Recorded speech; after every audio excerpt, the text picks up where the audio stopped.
Homecoming, 60s. 3 years later, that gate slid open and Keisha walked out different. Same face, but colder eyes, quieter, calculated.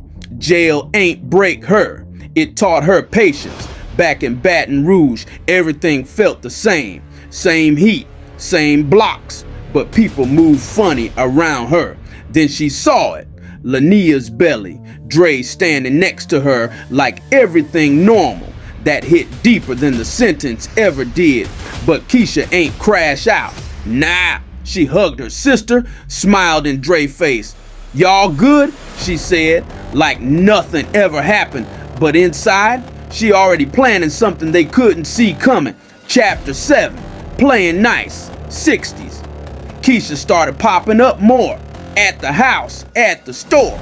Random pull-ups, always smiling, always calm, too calm. Lania wanted to believe it, that her sister forgave her. Dre, he ain't buying it. He watched Keisha like you watch a storm rolling in. But Keisha played her role perfect, cooking, laughing, even talking to the baby like she was excited. That's what made it scary, because real anger loud, but revenge moved quiet. And Keisha, she wasn't yelling no more. Chapter 8, pressure, building, 60s. The house started feeling different, heavy. Lania couldn't sleep right, kept waking up in the middle of the night, heart racing. Dre started staying out late again. Too much tension in one place. Keisha, though, she always around, watching, listening, learning. She knew Lania still had her habits, still had her weak spots, and she used that.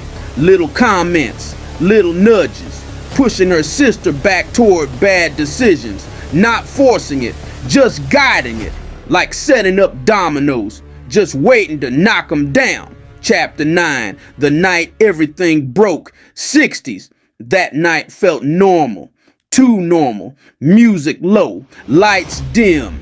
Lania relaxed for the first time in a while. Keisha right there with her, laughing, talking like old times. That's what made it dangerous, because sometimes the people who hurt you don't look like enemies. They look like family.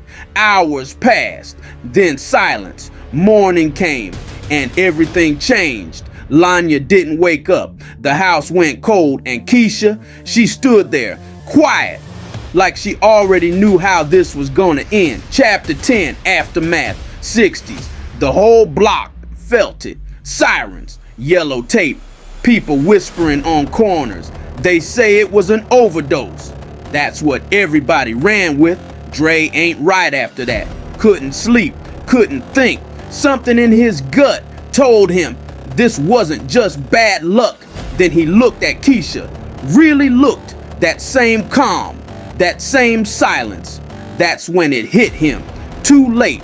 At the funeral, Keisha stood over her sister, tears falling, but her face blank.